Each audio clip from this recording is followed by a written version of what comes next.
누가복음 13장을 보겠습니다. 누가복음 13장.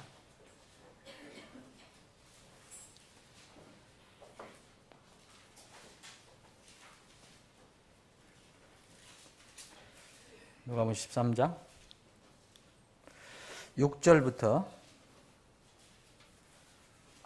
11절까지.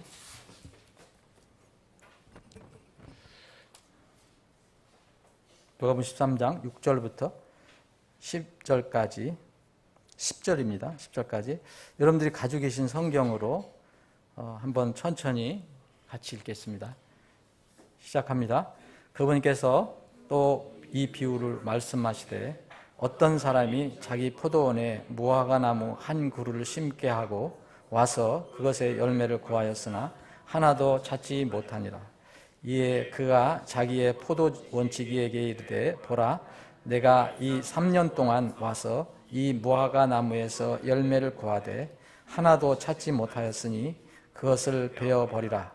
일찍 그것이 땅을 버리게 하겠느냐 하매, 그가 대답하여 그에게 이르되, 주인이여, 내가 그것의 주위를 파고 그것에게 거름을 줄 때까지 금년에도 그것을 그대로 두소서. 만일 그것이 열매를 맺으면 좋으려니와 그렇지 않으면 그 뒤에 그것을 베어버리소서 하였느니라 하시니라. 그분께서 안식일에 해당들 가운데 하나에서 가르치시니라. 아멘. 아버지 하나님, 오후에 다시 모여서 주님을 찬양하고 경배합니다. 이 시간에도 또 귀한 말씀을 주심을 감사합니다. 우리는 말씀이 없이는 살아갈 수가 없습니다. 우리가 말씀 없이 살아가는 것처럼 보이지만 그것은 살아있는 것이 아닙니다. 만약 우리에게 말씀이 없고 주님이 우리 곁에 계시지 않으면 내가 죽어간다는 것을 깨달을 수 있는 그런 믿음을 허락해 주옵소서.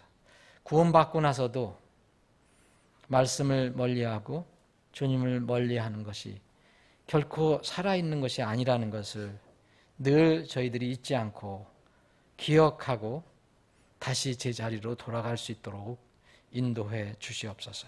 거룩하신 예수님의 이름으로 기도하옵나이다. 아멘.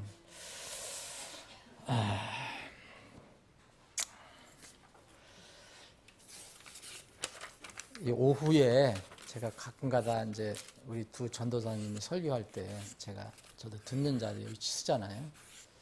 근데 하나 오후에 내가 이제 모르는 건 아니지만 내가 그렇게 하다 보니까 체험적으로 알게 된 게 있어요. 오후에는 좀 이 고난의 행군을 심하게 해야 되겠다. 이게 그러니 무슨 뜻인지 대충 이해될지 모르겠지만 이 투쟁을 심하게 해야 되겠다 그런 생각이 들었어요. 특히 이제 오늘같이 배부르게 먹고 난 뒤에는 제가 이 감자를 2개를 먹었더니 지금 배가 포만감이 있어요. 어렸을 때는 제가 잘 몰랐어요. 감자하고 고구마에서 무조건 난 고구마를 먹었거든요. 왜냐하면 감자는 맛이 없어요. 그렇잖아요. 뭐 아무 맛이 없잖아요. 고구마는 달짝지근하고 뭐 맛있잖아요. 그런데 나이가 드니까 고구마도 엄청 좋아해요. 그런데 감자가 맛있더라고요. 아무것도 안 하고도 그냥 먹는 게. 여러분들 오늘 감자 맛있게 드셨어요? 근데 감자를 먹고 배불리 먹으니까 이제 오는 게 있어요, 지금. 보는 게 있죠. 그래서 내가 이 두 분 전도사님 설교할 때 내가 항상 그런 건 아닌데 어떤 때는 막 싸움을 해요. 가만히 보면 목사라는 사람이 일어났을 수도 없고 일어서서 졸립다고 뒤에 가서 서 있을 수도 없고 막 싸우는데 가만히 돌아보면 내가 점심을 많이 먹은 거예요, 그날은. 좀 알맞게 먹어야 되는데 배부르게 먹었더니 막 졸음이 밀려오는 거예요. 여러분 지금 졸음 안 밀려와요? 그래서 졸음과 싸우기 싫은 분들은 다 갔어, 지금. 아침에 있었는데 휑해, 지금. 다. 그래도 졸음과 싸우면서 영적 전쟁하는 게 좋은 겁니다. 네, 전쟁에 미리 안 나가는 거는 그건 전사가 군인이 아니에요. 가서 싸우더라도 싸우고 투쟁을 하더라도 해야지. 그래서 오후에는 내가 여러분들이 얼마나 힘들까. 그래서 오후 설교 길지 않습니다. 찬양도 여러분들 은혜스럽게 했고, 다시 한번 감자 맛있게 먹었어요. 예, 감사드리고, 오늘 이 말씀은 여러분들 참 유명한 말씀이죠. 이 말씀을 제가 여러분과 나누고 싶은 것은 오전에 말씀을 이렇게 좀 다시 한번 상기해보고 싶다는, 이제 여러분들 오늘 하루 지나면 내일부터, 오늘 저녁부터 다 잊어버리거든요. 지난주에 뭘 얘기했지? 신약에서 봤는데 구약 어디서 맴돈 것 같고, 구약에서 본 것 같은데 신약에서 왔다 갔다 하고 다 잊어버려요. 어쩔 수 없어요. 그러나 그 오후만이라도, 지금 엄청나게 졸립지만 오후만이라도 좀 잠깐 정신을 차려서 오전에 우리가 함께 나눈 말씀을 생각을 해보는 시간이 되었으면 좋겠습니다. 이 신약교회 성도들이 기다리는 것은 오전에도 말씀드렸지만 하나님 나팔 소리입니다. 주의 호령과 천사장의 음성과 하나님의 나팔 소리, 이게 날 때 이제 주님께서 하늘로부터 친히 내려오시리니 그랬어요. 그래서 우리가 기다리는 것은 그겁니다. 그러면은 이제 오전에도 말씀드렸지만 일곱 교회에게 주신 말씀의 세 가지 패턴은, 내가 너를 안다. 네가 하는 걸 다 안다. 그러니까 너는 이렇게 해라. 내가 이렇게 해라. 그리고 나서 마지막으로 주님께서 내가 너에게 이렇게 하겠다. 이렇게 말씀하셨어요. 그러면 결론은 한마디로 얘기하면은, 우리가 이거는 구원받지 않은 사람한테 준 게 아니라 구원받은 사람한테 주었기 때문에, 주신 말씀이기 때문에 우리가 이해할 수 있는 쉬운 용어로는, 이 땅에서 내가 하나님의 자녀로서 구원받고 나서는, 이러면 구원을 시키신 목적이 있거든요. 성경에. 그건 찾아보지 않겠습니다. 어떤 사람이든 구원받은, 자기가 인정하든 안 하든 간에 하나님께서 어떤 사람을 구원시켜 주잖아요. 여러분들이 복음을 전해서 어떤 사람이 구원을 받아요. 그럼 그 사람이 구원을 받은 목적이 있어요. 하나님께서 그렇게 목적을 주셨어요. 그거는 하나님의 사람으로서 하나님께서 주신 선한 일에 열심을 내는 백성이 되도록, 특별한 백성이 되도록 구원하신 거예요. 이걸 쉽게 얘기하면 뭐겠습니까? 청지기이다. 너희들은 청지기다. 이제 구원받는 순간부터 하늘에 들려 올라갈 때까지는 청지기다. 청지 역할을 잘 하다 와라, 이런 얘기예요. 여러분, 청지기는 아시죠? 청지기? 영어로 스튜어드라고 하는 것은 다른 말로 하면은 집사. 지금 우리 교회 집사는 그거 아니고, 그 집사 말고, 이 집사는 디콘이라는 거고, 지금 얘기하는 그 세상에서 이야기하는 집사는 어떤 고관 대작이라든지 부자라든지 어떤 권세 있는 사람이라든지 이런 사람이 자기의 고유의 일이 있잖아요. 그래서 자기가 그 집안 일을 다스릴 수가 없어요. 그래서 그런 사람들이 특별히 자기 집의 모든 살림살이를 이렇게 맡겨 놓는 사람이 있어요. 그 사람이 청직이에요. 우리 말로는 집사라는 거예요. 집사. 지금도 이게 청와대 집사가 있다, 영국 여왕 그 궁전에 집사가 있다. 그래서 살림살이를 맡아서 하는 사람, 돈 있는 사람들 다 집사라는 이름을 얻어도 그런 사람 하는 거예요. 그 자기가 부엌에서 뭘 하는지, 무슨 살림이 어떻게 되는지 어떻게 압니까? 일을 맡아서 하는 사람을 집사라고 그러거든요. 그래서 우리 성경에서 이걸 청직이라고 번역을 했어요. 청직이, 스튜어드라는 말로. 그래서 이 청직이 역할을 잘 하다 올라와라, 그런 뜻이에요. 청지기 역할. 오늘 여기에 이 말씀은 청지기라는 단어는 안 나와요. 그런데 여기에 포도원 지기가 있어요. 포도원 지기. 그리고 한 어떤 이 포도원의 원소유주가 있어요. 그리고 포도원 자기가 관리를 못하니까 포도원 지기를 맡겼어요. 사실 포도원 지기가 여기서 그 청직인데, 이거를 조금 더 들어가 보면은 여기서 주님께서 무화과 나무 한 그루를 심게 하고 그것에서 열매를 구했다고 말씀하시잖아요. 그러면 무화과 나무는 이 사람이 아니잖아요. 그럼 여기서 비유해 주신 게 뭐냐면 청지기 밑에 또 어떠한 일을 하는 사람을 뒀다 하는 거죠. 그래서 여기서 진짜 여기서 얘기하는 청지기는 무화과 나무라는 걸 볼 수 있어요. 그렇게 비유를 하신 거예요. 비유를. 무화과 나무를 한 그루 심으시고 이제 때가 돼서 열매를 구한다 그랬잖아요. 열매. 여러분 무화과 들어보셨죠? 무화과 안 먹어본 분 있어요? 무화과가 우리나라에 최근 들어서 나와요. 여기 저 남부지방에서도 재배해서. 무화과 맛있지 않아요? 무화과가 요란한 과일이 아니에요. 그죠? 그 무슨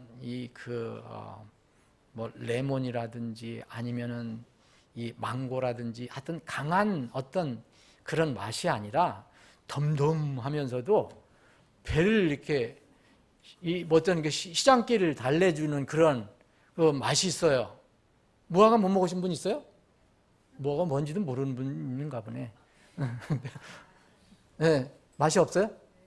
그리고 우리 박자매님 무화과 맛을 모르시는가 보네. 그러니까 강한 걸 좋아하시는 거예요. 그러니까 박자매님은 망고 같은 거 좋아하시잖아. 레몬 같은 거.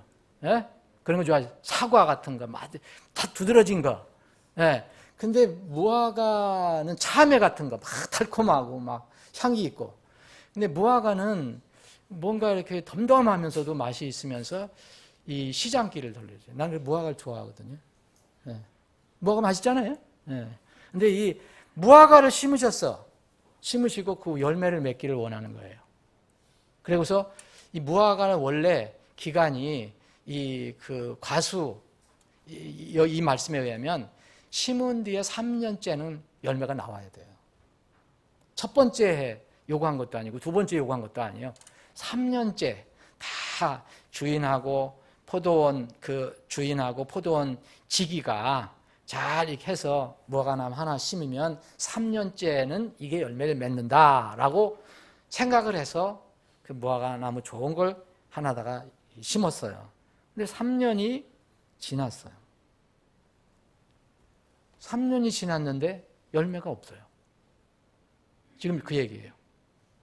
3년이 지나서 열매가 없어요. 그러니까 주인 입장에서는 어떻게 돼요? 주인 입장에서는 원주인 입장에서는 아니 경제적인 그런 효과를 보더라도 괜히 땅만 차지하고 아무것도 소득을 못 내면 이거 소용없는 거잖아요. 그래서 경제 논리에서는 바로 이게 베어버려야 돼요. 그리고 과실을 많이 맺는 다른 것들을 심어야지, 실과를 심어야지 돈을 벌게 하거나 더 창고를 더 가득 채우잖아요. 3년이 됐는데 찾아봐도 없어요.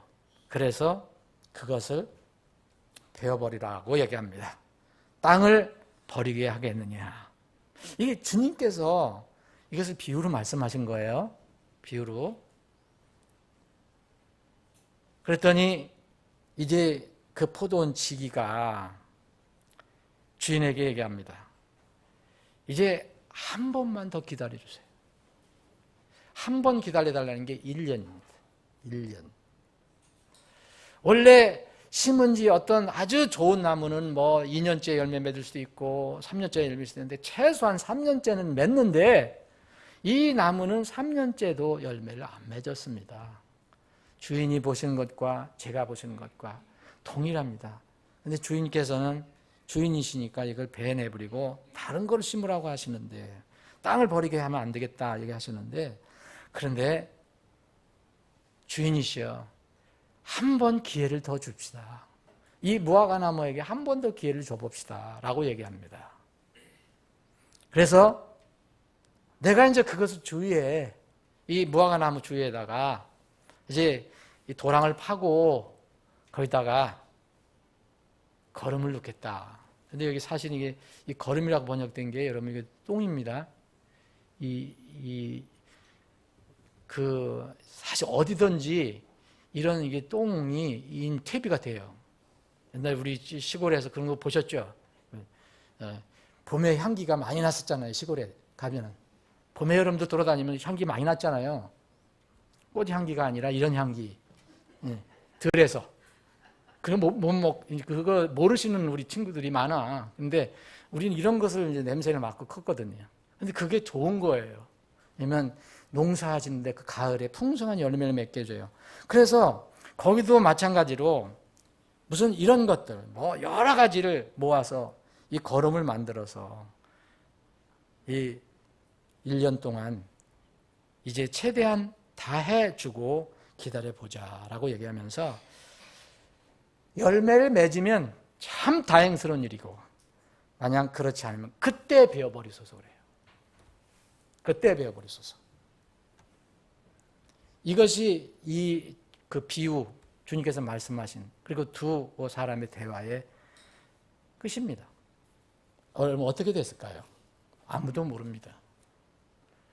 1년 동안 정말 똥 주고 거름 주고 비료 주고 뭐 다 물 주고 이렇게 해서 기다려 봤는데 열매를 맺었는지 아니면 안 맺었는지 여전히 그런 열매를 못 맺는 그냥 입만 무성한 그런 무화과였는지 아무도 모릅니다.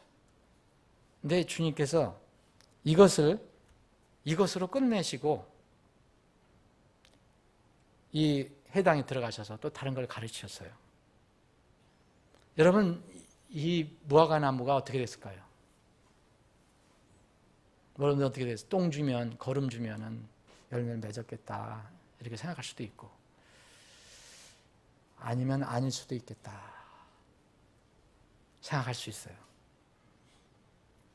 그런데 이것은 사실 무화과 나무 그 아무것도 어떤 사람과 같은 생명이 없는 그런 무화과 나무를 얘기한 게 아니에요. 이 무화과 나무는 바로 이스라엘 상징한 거거든요. 이스라엘 민족. 이스라엘이 무화과로 종종 상징됩니다. 올리브로도 종종 상징됩니다. 그래서 그 이스라엘 백성들이 어느 기간 동안 주님께서 기다리시면서 열매를 맺기를 기다린 거예요. 여러분 이스라엘 열매 맺었어요? 안 맺었어요? 결국 망했습니다. 예루살렘은 완전히 패망이 됐어요. 우리는 그렇게 믿기를 원해요. 이 열매를 맺기를 원한다. 근데 여러분 이게 이스라엘에게만 해당되는 게 아니에요. 사람에게 똑같이 해당되는 겁니다. 사람 심정은, 사람 심리는 정말 무서워요. 알 수가 없어요. 어떤 때는. 이것은 뭐냐면 변화가 일어나지 않는다는 뜻이에요. 어떤 사람은 끝까지 하나님께서 거름 주시고 물 주시고 그렇게 1년 동안 지극정성으로 이렇게 했는데도 여전히 변하지 않고 마지막 때 종말을 맞이한다는 거예요. 사랑하는 여러분, 이 무화과나무처럼 되면 안 됩니다. 정말로 이런 무화과나무처럼 되면 안 돼요. 하나님께서 세우시면 1년째부터 최소 안 되면 2년째는 뭐 부실하더라도 3년째부터는 열매를 맺어야 돼요. 여러분들의 구원받고 난 지 1년, 2년, 3년은 무엇입니까? 4년째는 없어요. 4년째는 하나님께 심판하신 때예요. 이거는 물리적인 숫자를 얘기하는 게 아니지만 여러분들의 삶 속에서 1년이 있고 2년이 있고 3년이 있고 4년째가 있어요. 여러분들은 어디에 있습니까 지금? 무화과나무는 심은 이유가 열매를 맺게 하는 거예요. 볼품 있게 하는 게 아니에요. 정원수가 아니에요. 그리스도인들은 남들에게 아름다운 어떤 그 모양을 드러내려고 하는 게 아니에요. 그리스도인들은 과실수로 심어진 거예요. 열매를 맺게 하는 거예요. 믿음에는 반드시 열매가 있어야 됩니다. 그런데 입으로만 얘기하고 머리로만 생각하고 있는 것, 전혀 나타나지 않는 것은, 이거는 진짜 무성한, 잎이 무성한 무화과나무 같은 거예요. 아름다운 그 정원수 같은 데 가면 많잖아요. 열매 하나 못 맺는 거. 그런 하나님께서는 그런 열매를, 그런 나무를 원하지 않으세요. 연약한 가지라도 거기에 열매를 맺는 것을 바라보기를 원하십니다. 청지기는, 다시 말씀드리면, 이 무화과 나무를 청지기로 비유하면은, 이 청지기는 열매를 내야 돼요. 열매. 곧 주인이 청지기를 세워준 그 뜻에 어떤 결과가 나타나야 돼요. 우리는 구원받은 순간에 하나님의 자녀가 됐지만 동시에 하나님의 청지기로 임명된 겁니다. 하나님의 청지기. 하나님의 특별한 백성이라고 그랬잖아요. 하나님의 특별한 백성.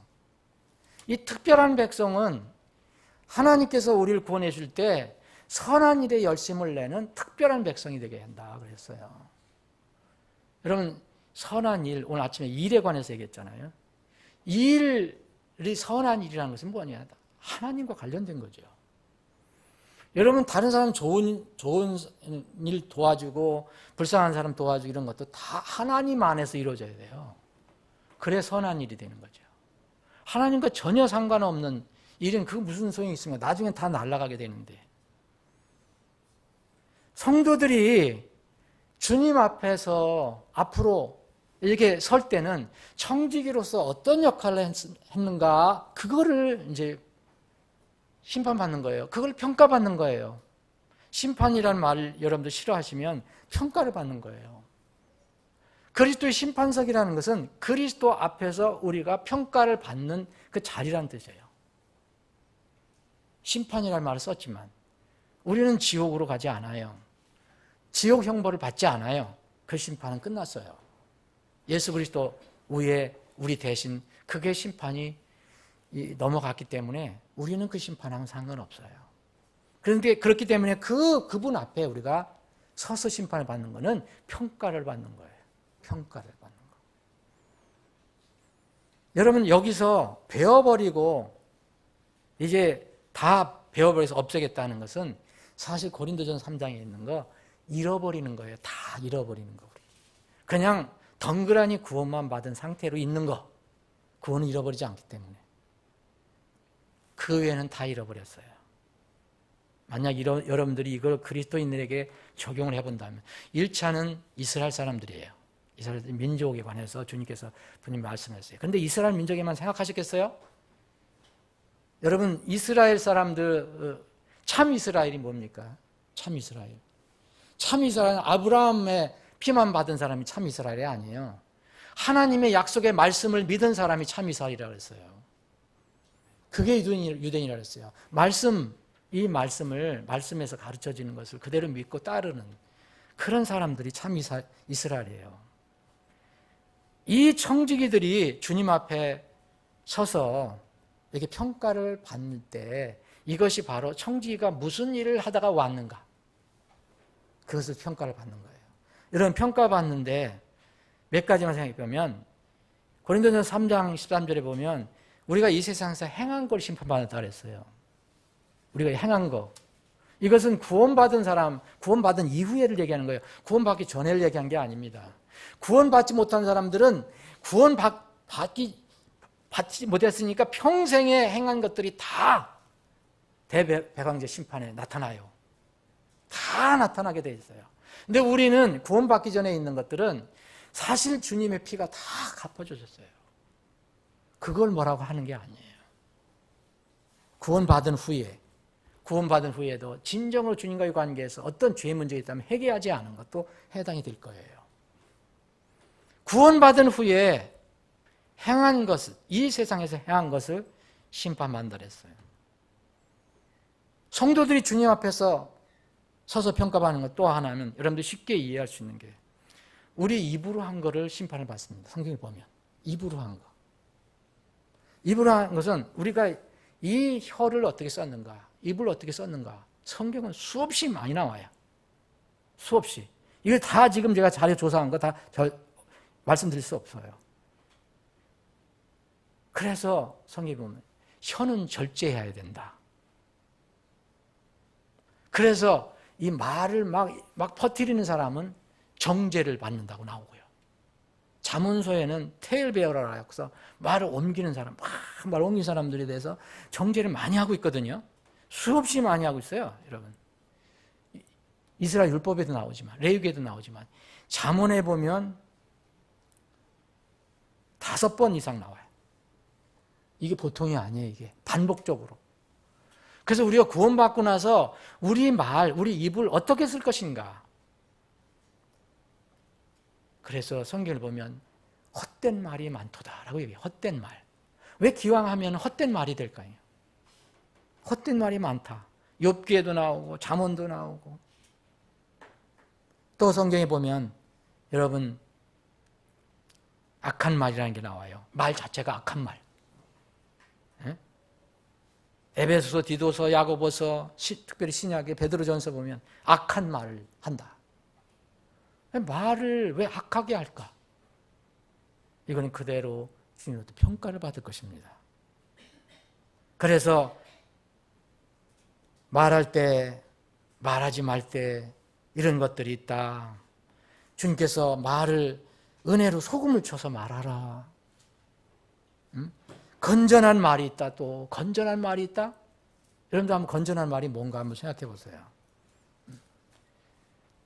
동시에 얼마나 우리 이 입술 말이 중요하면서도 또 위험하면서도, 위험하다는 거 야고보 기자가 얼마나 얘기했어요. 온 몸을 다 태운다 그랬잖아요. 이 혀가 우리 온몸을 다 태워버린다고. 그만큼 이 우리 지체 중에서 가장 작은 거지만 가장 무서운 그런 영향력을 가지고 있다. 그러면서 이제 말 실수를 하지 않는 사람은 완전한 사람이라고 했어요.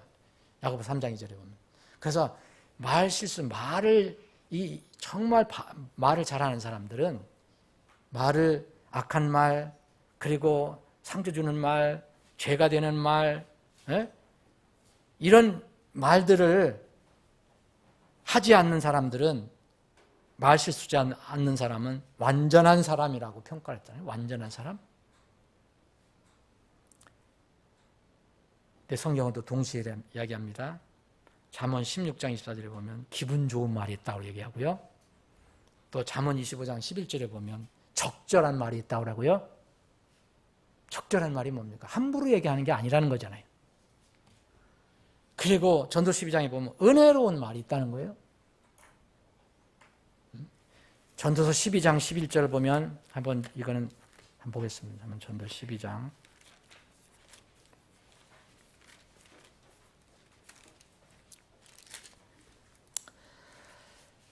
전도서 마지막 부분에 보면 11절에 보면 지혜로운 자들의 말씀들은 가시채들 같고 지폐의 스승들이 굳게 박은 못들 같으니 이 말씀들은 한 목자에게 주신 거니라. 자, 지혜로운 자들의 말. 지혜로운 자들의 말. 이것은 얼마나 사람들에게 유익하게 해요. 흔들리지 않는, 정말 어떤 진리를 흔들리지 않게 못 박아주는 그런 말. 만약 우리가 상대방과의 관계에서 이런 말을 한다면 정말 좋은 것 같아요. 그리고 보면은요, 위로의 말도 있고, 친절한 말도 있고, 다 있어요.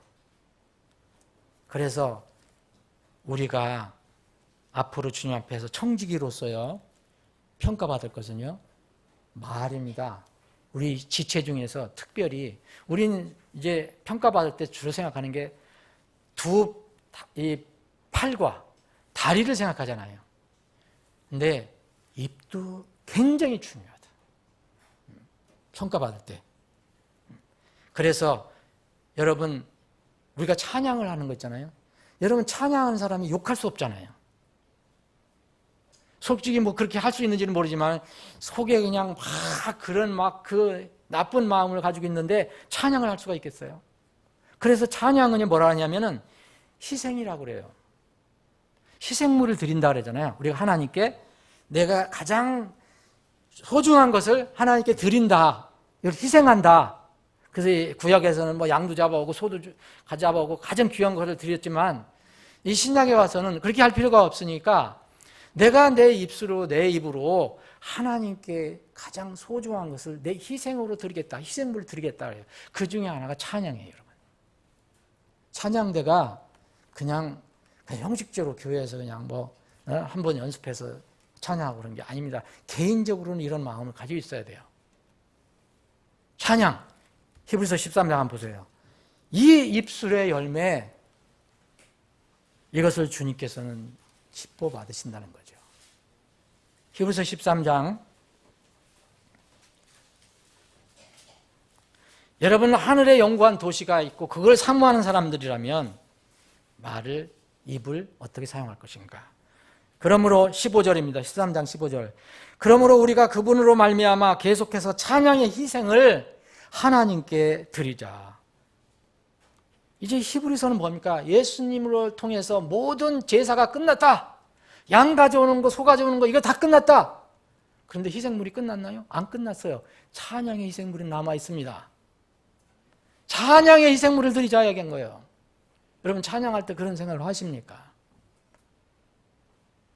그것은 곧 그분의 이름에 감사를 드리는 우리 입술의 열매니라.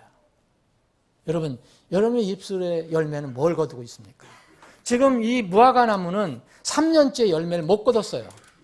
4년째 이스라엘 백성으로 비유한다면 4년째도 못 거뒀어요.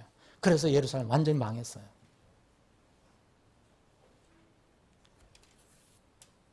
여러분, 이스라엘은 입술의 열매가 없었어요. 입술로는 얼마나 그렇게 많이 했습니까? 바리새인들, 서기관들 뭐 입술로는 얼마나 얘기했습니까? 열매가 없었어요. 헛된 열매였어요. 여러분들에게 날마다의 삶 속에서 여러분들의 찬양의 희생물이 주님께 드려지고 또 여러분의 입술에 열매가 있기를 저는 바랍니다. 저도 마찬가지고요. 세 번째는요, 우리가 사용한 것들이 많이 있는데 그 중에 하나는 시간입니다. 시간. 이 마태복음 12장에 보면 12장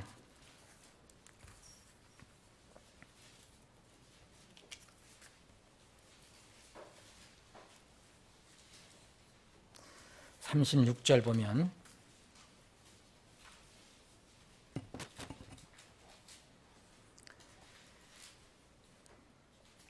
이 34절 보면 독사의 세대들에서 이스라엘 백성들 이 입술로는 막 얘기 저 얘기 막 하지만 속에 아무것도 없는 그 독사의 세대들을 얘기하잖아요. 그래서 네 입술에서 나오는 것들이 다 마음에서 나오는 거다. 36절 오직 내가 너에게 이르노니 사람이 무슨 쓸데없는 말을 하든지 심판날에 그것에 대하여 회개 보고를 할 것이다. 너희들이 무슨 쓸데없는 말을 하든지 다 주님은 얘기합니다. 너희들이 심판 때 반드시 네 입으로 말한 것들 그거 회개 보고할 것이다. 말로 하는 것도 회개 보고입니다. 팔과 손으로 하는 것만이 아닙니다. 말로 하는 것. 그래서 몸 안에서 이루어진 거라 했어요. 여러분 혀 여러분들이 어디에 있어요? 여러분들 몸 안에 있어요. 이 사용한 이 시간들, 이 사람들 보면은 이 사람들은 사실 말로다가 이 시간을 막 허비를 한 거예요. 말만 하고 열매를 못 맺었어요. 이 무화과 나무도 3년 허송세월 했어요.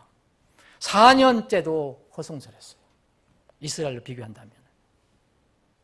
여러분 우리에게 주어진 것은요. 물질뿐만 아닙니다. 시간 굉장히 중요합니다. 시간을 어떻게 쓰는가. 그래서 시간을 값주고 살아라고 얘기한 거예요. 값을 치르고 살아.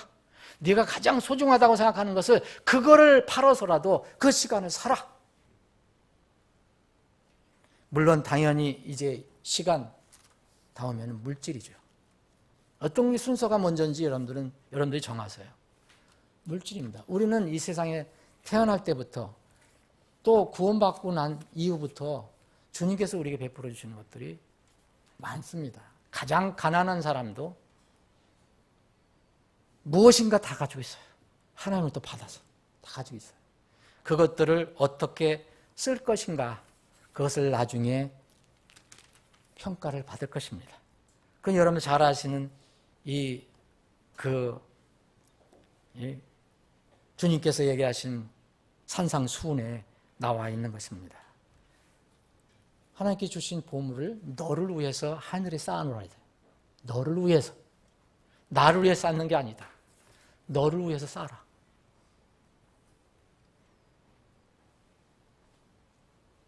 여러분들이 또 살펴보시면 이런 것들이 참 많습니다. 믿은 거, 앞으로, 예를 들어서, 여러분 믿는 거, 그러면 마음으로 믿는 것도 앞으로 평가를 받을 거 아닙니까? 분명하게. 이 안에서, 앞으로 그리스도 안에서, 그리스도 집 안에서 이루어진 모든 것들, 앞으로 심판을 받게 될 것입니다. 누구든지 믿는 것에 따라서 심판을 받게 될 것입니다. 예를 들어 디모데후서 2장 15절에 보면 너는 진리의 말씀 바르게 나누어서 내 자신의 하나님께 인정받는 자로 부끄러울 것이 없는 일꾼으로 나타나도록 연구하라. 부끄러울 것이 없다는 것은 그리스도의 심판석에 관련된 거예요. 일꾼은 뭘 얘기합니까? 청지기를 얘기해요. 이거는 반드시, 이건 많이 사역자들한테 적용하는데, 사역자만 적용한 게 아니에요. 이거는 디모데에게 주긴 말씀이지만, 여러분 말씀은 우리 구원받은 순간부터 받기 시작한 거예요. 그걸 어떻게 쓰고 있습니까, 여러분? 누구에게나 다 해당되는 거예요. 여러분 결론을 내겠습니다. 여러분 더 졸리시면 안 되니까. 이 시대에 세상 사람들이 아니에요. 세상 사람들에게 중요한 것은 구원받는 일이에요. 청지기가 아니거든요. 세상 사람들은. 빨리 하나님의 자녀가 돼서 청지기로 임명받는 거예요. 하나님의 집에 들어가서 일할 수 있는 그런 자격을 얻는 거예요. 세상에서 나와서. 그런데 구원받은 그리스도인들은 가장 중요한 문제가 선한 청지기가 되는 일이에요. 선한 청지기가 되는 일. 아브라함의 청지기가 있었어요. 엘리에셀이라는 청지기. 아브라함 재산이 많았잖아요. 여러분 알잖아요. 당대에 엄청난 부자였잖아요. 자기가 어떻게 혼자 관리를 합니까? 청지기 엘리에셀을 두었어요. 이 요셉이 저기로 끌려갔을 때 자기 형들한테 미움받아서 노예로 돈 몇 푼 받고 팔려서 나갔을 때 애굽에서 무슨 일을 했느냐면요, 보디발의 집에 끌려가고 보디발 집에 청지기 역할을 했어요. 여러분 다 기억하시죠? 성경 안 읽어봐도 청지기 역할을 한 겁니다. 보디발이 그 쓸만한 어떤 유대인 청년이다 생각해서 정말 자기의 재산을 다 맡겼어요. 살림살이를 다 맡겼어요. 이 요셉은 우리의 청지기의 모형입니다. 신약하고는 신약교회에 관련된 건 아니지만 우리의 모델이라니까요. 비록 보디발의 집에서 살림살이를 맡았지만 여러분 최선을 다해서 그 주인이 맡겨준 것을 관리를 했어요. 나중에 모함을 하잖아요. 자기 어떤 그 보디발 아내가 유혹을 했을 때 다 넣고 물리치잖아요. 나를 임명한 것은 당신이 아니다. 나를 임명한 것은, 나를 청지기로 써준 것은 당신의 남편 보디발이다. 그리고 사실 보디발을 통해서 나를 임명해 주신 것은 하나님이시다. 나는 하나님께 죄를 질 수 없다. 당신 남편에게도 죄를 질 수 없고 하나님께도 죄를 질 수 없다. 단연코 거부하잖아요. 이게 바른 청지기예요. 그랬을 때 모함을 받아서 결국 감옥에 가고 했지만 끝까지 청지기 역할을 감당했기 때문에 다시 회복이 되잖아요. 놀랍게도 이 보디발의 청지기로 일하다가 나중에는 끝까지 청지기 역할을 잘했더니 하나님께서 이 요셉을 제인자로 만드시죠. 국무총리로 만들어요. 애굽에. 그랬더니 그 밑에 청지기가 많이 생겼어요. 여러분 보세요. 나중에 자기 그 형제들 불러왔을 때 그 청지기들이, 그 밑에 있는 청지기들이 그 요셉의 명령에 따라서 움직이잖아요. 사랑하는 여러분, 이거 우리에게도 해당됩니다. 여러분들 지금 여기서 청지기 역할 잘하면 하늘의 청지기, 여러분들 밑에 청지기 있어요. 누굽니까? 제가 혹시 또 여기서 제가 잘못해서 나중에 하늘에 올라가면 제가 또 임승환 집사님 청지기가 될 수 있는가? 아니면 김중근 집사님 청지기가 되는가? 그런 건 없어요. 천국에서는 거기 청지기는 뭐예요? 우리를 돕는다는 게 누굴 얘기해요? 천사죠. 천사. 여러분 천사 시킬 수 있단 말입니다. 앞으로. 정확한 건 모르지만 내가 어떻게 시키는지는 모르지만 우리를 도우려고 주님께서 세우셨다 그랬잖아요. 여기서 청지기 역할을 잘한 사람이 청지기를 부를 수 있지. 여기서 개팍하게 청지기 역할 해놓고 가서 뭘 부리려고 그래요. 결론 냅니다. 여러분, 선한 청지기가 되는 것, 이것은 참으로 복된 것입니다. 당연히 사역자는 감독은 하나님의 청지기라고 그랬어요. 이건 무서운 얘기입니다. 이게 하나님의 일꾼, 내 것이 아니라 하나님이 잠깐 맡겨주신 거니까 그거를 신실하게 감당하라. 청지기의 가장 중요한 것은 뭡니까? 여러분, 신실입니다. 신실하려면 정직해야 되고 정직하면 신실해질 수밖에 없어요. 이것이 우리 지금 이 시대의 그리스도인들에게 가장 요구되는 겁니다. 근데 이런 것들이 교회를 위해서 너희들 열심히 봉사해라 뭐하라 이런 차원으로 그렇게 이해하면 안 됩니다. 사실 이게 저를 위해서 그런 게 아니라 여러분들 저 자신에게는 또 나를 위해서 그렇게 하는 거예요.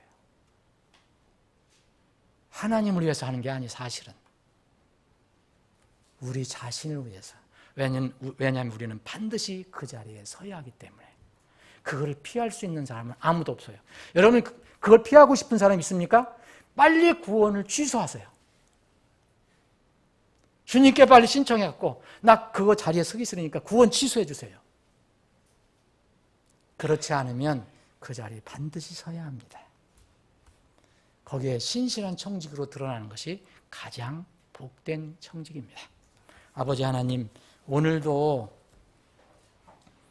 저희들에게 오전 오후 말씀을 주심을 감사합니다.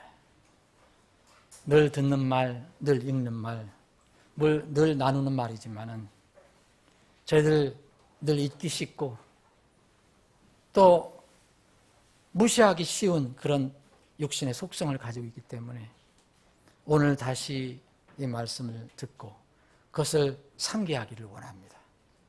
아버지 하나님, 우리의 각자의 삶 속에서 주님께서 아마 지금 어떤 사람은 1년째, 어떤 사람은 2년째, 그리고 어떤 사람은 마지막 3년째 여기에 하나님께서 간절한 간구를 들어주셔서 4년째 마지막 해를 주셨는지도 모릅니다. 주님의 그 때가 끝날 때 우리는 다 주님 앞에 서서 주님으로부터 착하고 신실한 종이라는 그런 주님의 입에서 나오는 거룩한 선고를 듣는, 기쁜 선고를 듣는 그런 청지기들이, 일꾼들이 다 되게 해 주시옵소서. 그런 교회가 되게 해 주시옵소서. 거룩하신 예수님의 이름으로 기도합니다.